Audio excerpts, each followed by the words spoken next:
I do not know why. I do not understand why He chose me. But I believe it, that He chose me.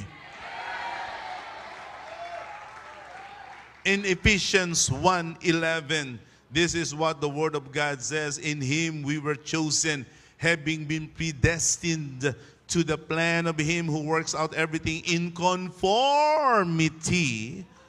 with the purpose of His will.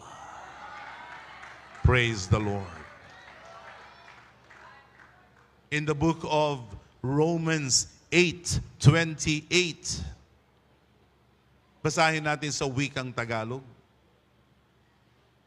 At nalalaman natin ang lahat ng mga bagay ay nagkakalakip na gumagawa sa ikabubuti ng mga nagsisiibig sa Diyos, sa makatuwid bagay yaong mga tinawag alinsunod sa Kanyang nasa, according to His will. The will of God. That's why God is not mistaken. Hindi nagkamali ang Diyos na tayo ay tinawag.